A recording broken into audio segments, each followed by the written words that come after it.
Now I will start ribosome, another cell organelle. The earlier nucleus, that was double membrane bound organelles, and we have discussed about endoplasmic reticulum. That is also double membrane bound organelle, but it is having no membrane. It is membraneless. So many cell organelles are there which are not having any membrane. Ribosomes, centrioles, they are not having any membrane. So ribosomes were first of all noticed in animal cell by George Faraday in 1953, and he named them as ribosomes in 1955, and for which we call ribosomes as Faraday particles. Where we get ribosome? Ribosomes are found in both prokaryotic and eukaryotic cells. They are in eukaryotic cells. They are found either associated with a nuclear membrane or also found freely in cytoplasm. They are also found in mitochondria and chloroplast. So if we go through the structure of ribosome, structurally ribosomes have two units. One is called smaller subunit, another one is called larger subunit. Smaller subunit is made up of 40S unit and larger one is made up of 60S unit. In case of, if we go through in eukaryotic cell, then we get 40S and 60S. Actually ribosomes are having two subunits. One is called subunit in prokaryotic cells, which is made up of 50S and 30S. Jointly is 80S. And in case of eukaryotic cells, it is 60S and 40S. Jointly this is in case of prokaryotic cells, it is 70S and it is 80S in case of eukaryotic cells. I repeat, in case of prokaryotic cells, subunits of ribosomes are larger one is 50S and smaller is 30S and jointly 70S. In case of eukaryotic cells, 60S and 40S, jointly 80S. Now, these ribosomes are called protein factory of the cell because they bring about synthesis of protein. Without ribosome, there will be no protein synthesis. If in a cell we remove ribosome, there will be no protein synthesis.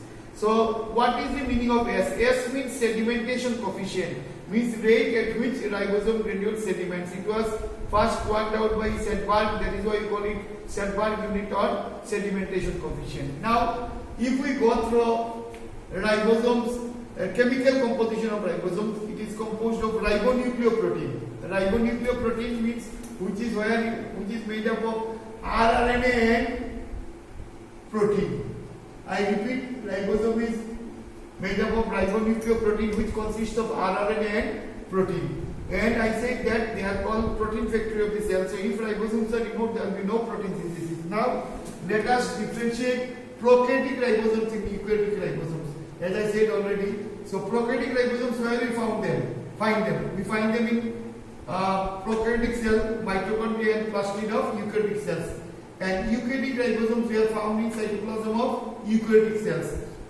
Now, regarding the subunits, I told you already that they are made up of two subunits, 50S and 30S, jointly 70S, and they are made up of 60S and 40S, jointly 80S subunit.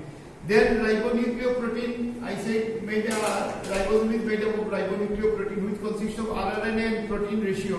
In case of prokaryotic cells, rRNA is 60% and protein is 40%. But in case of eukaryotic cells, rRNA and protein ratio is 50-50, means 1:1. Means 50% rRNA, 50% protein. Then where this prokaryotic ribosomes are synthesized? It is synthesized in cytoplasm. And in case of eukaryotic cells, ribosomes are synthesized in nucleolus. And sedimentation coefficient, as I said already, sedimentation coefficient is 70. That is 50S and 30S jointly makes 70. And sedimentation coefficient is 80, means 60S and 40S jointly making 80. So ribosome, what you will get as a question, what is the function of ribosome, or if ribosome of a cell is removed, what will happen? What is the chemical composition of ribosome? What are the subunits of ribosomes in prokaryotic cell, in eukaryotic cell, like that. Now let me discuss about another cell organelle that is called lysosome. Now what is the basic difference between lysosome and other organelles? Ribosome, I said, non-membranous, having no membrane. Nucleus, mitochondria, Golgi, endoplasmic reticulum, they are double membrane organelle. But lysosome is single membrane bound organelle. So single membrane bound vesicular structure concerned with intracellular digestion, means a digestion within the cell. And this lysosome was first noticed by a Belgian scientist Christian Didabe in 1955. It was first noticed by a Belgian scientist Christian Didabe in 1955. Then lysosomes, they are called suicidal bag of animal cell. I repeat, this one may come in the exam. This is very important. Suicidal bag of animal cell, because during starvation condition or starvation they digest other cellular organelle by secreting hydrolytic enzyme called acid hydrolase. So in your exam you may be asked which cell organelle is called suicidal bag of animal cell, that is lysosome. Why they are called suicidal bag of animal cell? Because during starved condition they digest other cellular organelle by secreting hydrolytic enzyme called acid hydrolase. So now in case of, there is another suicidal bag of cell, that is in plant cell, that is called spherosome. Spherosome. Spherosome is called suicidal bag of plant cell. So if you are asked suicidal bag of animal cell, then it is lysosome, and suicidal bag of plant cell, then it is spherosome. Lysosomes are found in all animal cells, but animal cells and in protozoa and in some fungi also, but they are absent in mammalian RBC. Now, so one thing, once again let me remind you, you may be asked why lysosomes are called suicidal bag of animal cell or suicidal bag of cell. I told you that because they digest other cellular organisms during starved condition by secreting hydrolytic enzyme called acid hydrolase. Now, types of lysosomes: primary lysosome, secondary lysosome, or phagocytes or digestive vacuoles, residual bodies or tertiary lysosomes, and autophagic vacuoles or autophagocytes. Primary lysosomes means they are in inactive form, contains only hydrolytic enzymes, that is first form lysosome. Secondary lysosome, their main function is to bring about digestion. That is why they are called digestive vacuoles or phagocytes, or another one name is there, heterophagocytes also you can call it, heterophagocytes. Then next one is residual bodies or tertiary lysosomes, means undigested materials remains in lysosomes. They are called, which are not digested, they are called tertiary lysosomes or residual bodies. Autophagic vacuoles or autophagocytes, which brings about autolysis of the cell, that is during starved condition they digest other cellular organelles. So 4 types of lysosomes are there. From lysosomes you will get short question. You may get what are the types of lysosomes, or why it is called suicidal bag of the animal cell, or who discovered lysosome, like that. So types of lysosome: primary lysosomes, first form lysosomes, then secondary lysosomes or heterophagocytes or digestive vacuoles or phagocytes, then residual bodies of tertiary lysosomes, then autophagic vacuoles or autophagocytes. The function of lysosome: one is intracellular digestion. I said you already that it brings about digestion within the cell. Then body defense. Lysosome found in WBC may devour or may destroy foreign toxic materials, proteins or any other substances which are harmful for our body. Then autolysis, I said that during pathological conditions or certain pathological conditions or abnormal conditions, lysosome digest other cell organelles and ultimately it destroys the different cell organelles. That is why it is called autolysis. Process is called autolysis and the function is called autolytic function. Then intracellular scavenging.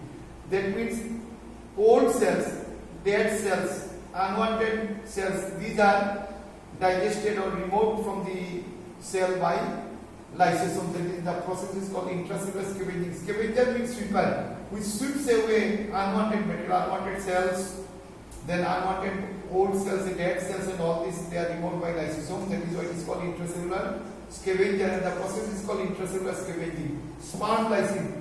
Lysosome of sperm secrete a kind of hydrolytic enzyme that dissolves the egg membrane during fertilization so that sperm can enter inside the egg. I repeat, that is, the lysosome of sperm secretes a kind of hydrolytic enzyme that dissolves the membrane of the egg during fertilization so that sperm can enter inside the. It's all about your lysosomes. From lysosomes you will get short questions. So the last topic of today, vacuoles.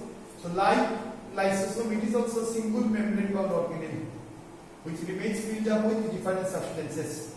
Now one thing, in case of plant cell, vacuoles are very big in size. In case of animal cells, either vacuoles are absent or if they are present, very small. Suppose this is a vacuole. This cover, this membrane, single membrane, that membrane of the vacuole we call tonoplast. I repeat, the membrane or the cover of the vacuole is called tonoplast, which comes in the exam, and which contains some fluid called cell sac. Fluid called cell sac means tonoplast is filled up with cell sac. Now what is there in the cell sac or tonoplasm also you may call? That is the composition of such. It will contain sugars, minerals, gases and pigments like anthocyanin and anthocyanin. I repeat, sugar is there, minerals are there, gases are there. Gases means oxygen and carbon dioxide, and pigments means what? Some organic acids are also the pigments like anthocyanin and anthocyanin pigment. Now these types of vacuoles, 4 types of vacuoles are there. One is called sept vacuole, the most common vacuole found in plant cells. Sept vacuole, contractile vacuole, which is found in some protozoa like amoeba, which serves 2 main functions: osmoregulation and excretion. Osmoregulation and excretion.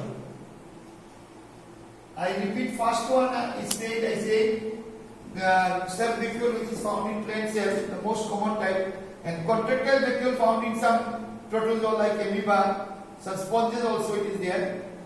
Its main function is osmoregulation and excretion. Food vacuole, where digestion of food takes place. We find it in amoeba, sponges and some coelenterata. Now gas vacuole, the main function of gas vacuole is buoyancy or floating, which is found in some aquatic bacteria. I repeat, gas vacuoles are found in some bacteria, aquatic bacteria, which main function is buoyancy or floating. So with this vacuole is also over. From vacuoles you may get short question: what is the cover of the membrane of the vacuole? What is the fluid filled content of the vacuole? That is called cell sac. What is the chemical composition of the cell sac? I say the types of the vacuole. So with this I conclude today.